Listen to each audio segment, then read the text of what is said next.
Cristiano Zanin. A Lava Jato ouviu em tempo real as nossas conversas. É uma violência ao direito de defesa. Advogado de Lula detalha ao El País as estratégias da defesa e avalia os impactos do vazamento das conversas entre Sergio Moro e os membros da Força Tarefa sobre os processos aos quais o ex-presidente responde. São Paulo, 12 de julho de 2019. O ex-presidente Lula está mais entusiasmado após o vazamento das conversas entre Sergio Moro e procuradores da Operação Lava Jato. Já Cristiano Zanin Martins, 43, seu advogado, sabe que ainda tem um caso complexo nas mãos e reconhece que não tem sido fácil dormir.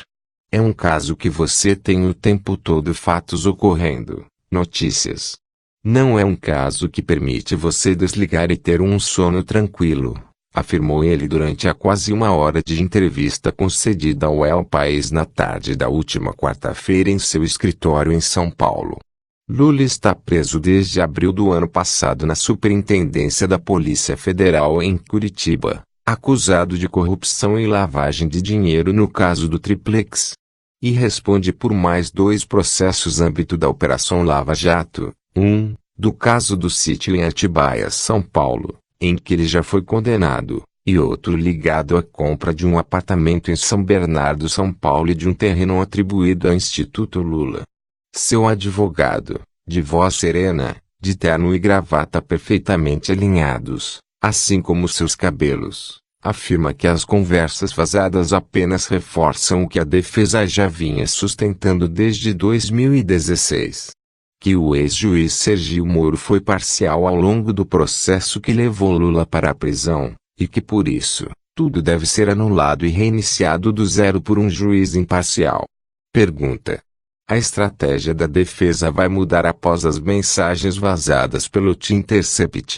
Resposta: esse material do T-Intercept, que também está sendo divulgado por outros veículos, reforça uma situação que foi por nós colocada desde o início dos processos do ex-presidente Lula, que é a suspeição do então juiz Sergio Moro e também dos procuradores da Lava Jato. Em 2016, nós apresentamos, tanto a suspeição de Moro, quanto dos procuradores. E esses incidentes foram sendo processados ao longo do tempo e agora chegou ao Supremo Tribunal Federal. Chegou, na verdade, em dezembro, quando começou a ser julgado, e o julgamento foi retomado recentemente, e por uma coincidência foi divulgado esse material. Pergunta: quais elementos foram usados para comprovar a suspeição que vocês apresentaram? Resposta: são vários fatos que apontam claramente para a suspeição, de acordo com o que diz a lei brasileira e os tratados internacionais que o Brasil se obrigou a cumprir. Primeiro, as diversas medidas tomadas em relação ao ex-presidente Lula antes da fase processual que indicavam uma predisposição do ex-juiz Moro para condenar o ex-presidente. Houve a condução coercitiva, incompatível com a Constituição como reconheceu o próprio Supremo, buscas e apreensões diversas na casa do ex-presidente, dos seus filhos e colaboradores, interceptações telefônicas em larga escala, inclusive com a divulgação de parte das conversas interceptadas, que foi aquela entre Lula e Dilma, coletada após o exaurimento da autorização. Houve também interceptações no nosso escritório para acompanhar estratégias de defesa. Ou seja, houve o acompanhamento em tempo real de conversas entre advogados que estavam tratando da defesa do ex-presidente Lula.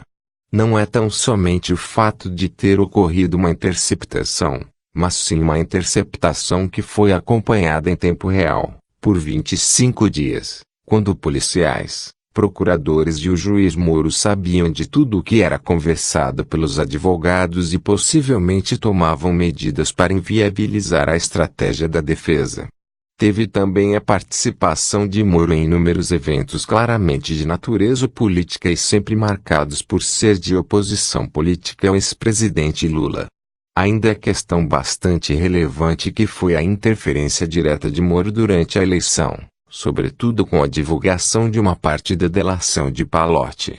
Outro argumento que integra o nosso habeas corpus é o fato dele ter deixado o cargo de juiz que conduzia os processos contra o ex-presidente Lula, que inviabilizou a sua candidatura, para assumir um dos principais cargos no governo que se elegeu a partir do momento em que Lula foi impedido de ser candidato. Esse quadro, totalmente documentado e comprovado, é mais do que suficiente para configurar a suspeição do ex-juiz Moro e consequentemente para que seja anulado todo o processo. Resposta: o processo inteiro. Resposta: todo o processo. É o que diz a lei.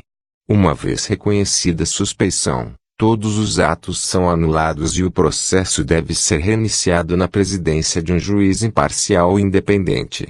Esse é um direito que vale para qualquer cidadão, mas que para o ex-presidente não valeu. Pergunta: e neste caso todos os processos da Lava Jato envolvendo o ex-presidente Lula voltariam a estaca zero? Resposta: o nosso pedido é que nesse caso do Triplex seja reconhecida a parcialidade e seja anulado todo o processo. Mas como o mesmo juiz Moro também presidiu os outros processos, também praticou atos, autorizou diversas medidas, realizou atos de instrução, que essa nulidade também alcance os outros dois processos, do sítio em Atibaia e do terreno atribuído ao Instituto Lula, que tramitam na 13ª Vara Federal de Curitiba. Pergunta: além do grampo no telefone do seu escritório, vocês tiveram algum caso de hackeamento em algum momento? Resposta: não. Não tenho nenhum elemento para dizer sobre ocorrência de hackeamento. Existe sim, e é muito grave, terem retirado do nosso escritório conversas com uma aparência de legalidade. Nosso ramal foi interceptado sob o pretexto de que pertenceria a uma empresa de palestras do ex-presidente Lula. Esse foi o pretexto usado para que os procuradores pedissem a interceptação e foi o pretexto usado pelo ex-juiz Moro para autorizar a interceptação. Isso era uma mentira. Durante os 25 dias da interceptação, Moro recebeu da operadora telefônica 2 ofícios alertando que os ramais pertenciam a um escritório de advocacia. Ele estava ciente de que era um ramal de um escritório. Quando o ministro Teori Zavascki, então relator da Lava Jato no STF, pediu a Moro que explicasse o episódio, ele disse que não teve tempo para analisar essa situação. No entanto, nós provamos, e isso está no processo que hoje se encontra sob julgamento do Supremo, que não só eles sabiam que era um escritório de advocacia, mas que eles estavam ouvindo em tempo real as nossas conversas. Eles ouviam a conversa e faziam um resumo daquilo que estava sendo discutido, das estratégias, das providências. Pergunta: como eram esses resumos? Resposta: foi feita uma planilha e cada conversa consta numa planilha, mostrando os autores das conversas e o teor delas. É uma violência ao direito de defesa sem precedentes. Monitorar advogados, ouvir em tempo real a conversa dos advogados e possivelmente tentar se antecipar às estratégias defensivas. Isso, por si só, é suficiente, não só no Brasil, mas em qualquer país civilizado para que se reconheça a suspeição do juiz e para que se anule todo o processo. É preciso lembrar também que não foi a primeira vez que o ex-juiz Moro havia monitorado advogados. Ele já tem precedentes e o próprio Supremo chegou a analisar casos em que ele monitorou advogados. Isso mostra, na minha visão, um desprezo absoluto ao direito de defesa e um atropelo permanente das regras, o que não é compatível com a função jurisdicional e tampouco com o Estado de Direito. Pergunta: a defesa pretende anexar as conversas vazadas pelo T-Intercept ao pedido de habeas corpus de Lula? Resposta: quando o T-Intercept começou a divulgar o material, a defesa apresentou uma petição ao Supremo registrando as revelações e colocando nossa visão de que esses fatos são públicos e notórios e reforçam tudo aquilo que está afirmado e comprovado no processo para que seja declarada suspeição. Pergunta: então, por ora, em relação às conversas, é isso que a defesa se propôs a fazer? Resposta: sim. Um registro qualificado. Pergunta. O senhor chegou a pedir alguma audiência com Sergio Moro em algum momento durante esse processo? Resposta. Eu participei das 23 audiências do caso do Triplex, assim como de quase todas as audiências relativas aos outros 2 casos que tramitam na 13ª Vara. A minha atuação ocorreu nessas audiências públicas. Não tive nenhuma conversa fora delas com o ex-juiz Moro. Pergunta. Mas o senhor solicitou alguma? Resposta. Não solicitei. Não houve nenhum tipo de intervenção com o ex-juiz Moro nem por telefone ou aplicativo ou fora das audiências públicas que estão registradas nos processos. E as audiências, não só eram conturbadas, porque não havia um respeito pelo trabalho da defesa, como também não havia nenhum objetivo de ouvir a defesa, mas sim de prestigiar sempre o lado acusatório. Nunca houve espaço para que a defesa pudesse realizar o seu trabalho, pudesse levar ao juiz elementos para que pudessem ser analisados e fosse possível proferir um julgamento imparcial. Pergunta. Como assim? Foi requerido algo que não foi respondido? Resposta. Sequer perguntas nós podíamos fazer livremente às testemunhas, como assegura a lei. Nós éramos o tempo todo interrompidos, tratados de uma forma hostil. Perguntas chegaram a ser indeferidas por antecipação, o que é algo que não poderia ter ocorrido. Diversas provas que pedimos foram indeferidas. Num processo desta complexidade, os pedidos que fizemos de perícia foram negados. Há reconhecimento de supostos desvios e até mesmo de percentuais, de pagamento de propina, que foram estimados sem nenhuma perícia, com base apenas na palavra de alguns delatores, de planilhas feitas durante ou após processos de delação e que foram feitas de memória. Há muitos elementos que permitem concluir que essa condenação sempre esteve pré-estabelecida. Pergunta. Estabelecida para quê? Para tirar Lula do jogo político definitivamente. Resposta. Nós dissemos isso em 28 de julho de 2016 num comunicado levado ao Comitê de Direitos Humanos da ONU. Lá nós já dizíamos que havia uma cruzada por parte do juiz Moro e dos procuradores que estavam atuando em conjunto para impor uma condenação indevida ao ex-presidente Lula para retirá-lo da vida política e impedir que ele pudesse participar de futuras eleições.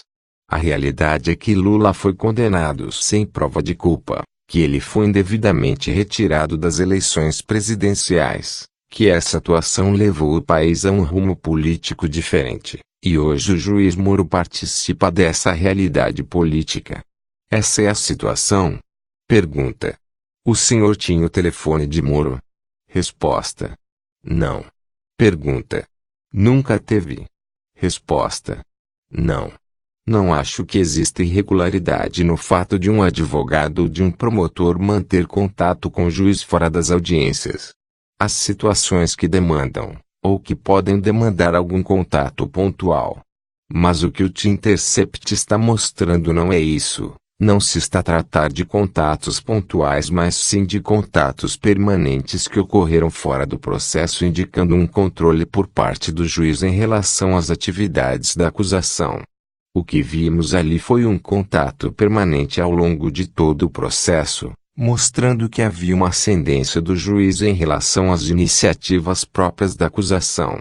Essa é uma situação que, ao meu ver, não é compatível com o sistema acusatório, que é modelo adotado pelo Brasil e pressupõe duas partes atuando perante um juiz equidistante. Pergunta. O senhor acha que as mensagens vazadas podem pressionar de alguma maneira o Supremo para que retome mais rapidamente o julgamento do habeas corpus de Lula? A opinião pública pesa neste caso? Não acho que exista irregularidade no fato de um advogado ou de um promotor manter contato com o juiz fora das audiências. As situações que demandam, ou que podem demandar algum contato pontual. Mas o que o The Intercept está mostrando não é isso. Resposta. O que eu acho que efetivamente pressiona a necessidade desse julgamento ser concluído quanto antes é o fato de haver uma pessoa inocente que está presa há mais de 450 dias. Esse é o fato principal. Trata-se de alguém que, não só foi condenado sem prova de culpa e desprezando as provas de inocência, mas que não teve o direito a um julgamento imparcial. É evidente que as conversas que vêm sendo reveladas reforçam essa situação porque reforçam a ausência de um juiz imparcial. A questão agora é esperar. Demos todos os elementos para que o Supremo possa realizar um julgamento justo do ex-presidente, especialmente no que tange à questão da suspeição. A situação do ex-presidente se encaixa em pelo menos 4 regras de preferência. A idade. Lula tem 73 anos. O fato de estar preso. O fato de ter um julgamento já iniciado e porque pedimos um habeas corpus. São 4 regras que estão dentro da lei e do regimento do Supremo. Pergunta. Por que o senhor acha que havia uma preocupação dos procuradores para que Lula não desse entrevistas durante a eleição do ano passado? Resposta. Se você contextualizar essas mensagens com os fatos ocorridos naquele mês de setembro, você vai lembrar que naquele mês tínhamos recebido uma liminar do Comitê de Direitos da ONU que autorizava o ex-presidente a ser candidato porque o comitê não havia identificado um processo justo. Tivemos a confirmação dessa liminar da ONU no dia 10 de setembro. Depois ocorreram alguns fatos que podem ter colocado os procuradores numa posição de que talvez não era aquilo que eles buscavam no processo. E claramente eles não queriam que Lula, depois de ter sido impedido mesmo contra uma decisão da ONU, pudesse dar entrevista e manifestasse sua opinião em relação à eleição. O El País teve uma entrevista suspensa no final de setembro pelo Supremo, atendendo o liminar do Partido Novo. Pergunta. O ex-presidente ficou mais entusiasmado após o vazamento das conversas entre Moro e os procuradores? Resposta. Ao meu ver, sim, porque você tem a verdade nua e crua aparecendo e confirmando aquilo que ele disse ao longo do processo e que nós como advogados também dissemos. Pergunta. A defesa aposta mais na suspeição de Moro ou em provar que Lula é inocente? Resposta. São 2 situações diferentes. É muito importante para nós, neste momento, termos esse reconhecimento da suspeição para que o processo seja reiniciado perante um juiz imparcial. Não só não há prova de culpa, como também temos provas de inocência que poderão ser analisadas por um juiz imparcial e que poderão levar ao reconhecimento de inocência do ex-presidente. Não acreditamos em outro resultado que não seja a inocência do ex-presidente. Por uma razão, nós fizemos a prova da inocência. Os processos de Lula na Lava Jato. Caso do Triplex. O ex-presidente Lula está preso desde abril do ano passado, condenado a 12 anos e 1 mês por corrupção e lavagem de dinheiro no chamado caso do Triplex. O petista foi acusado de receber propina da construtora OAS por meio de uma reforma em um apartamento no Guarujá.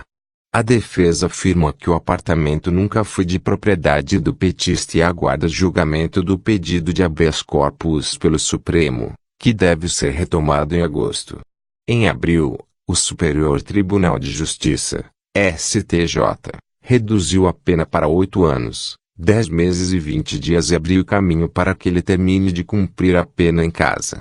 Isso porque, com a redução do tempo, ele terá cumprido, em setembro deste ano, 1/6 da pena, o que, de acordo com a lei, permite que ele passe ao regime semiaberto.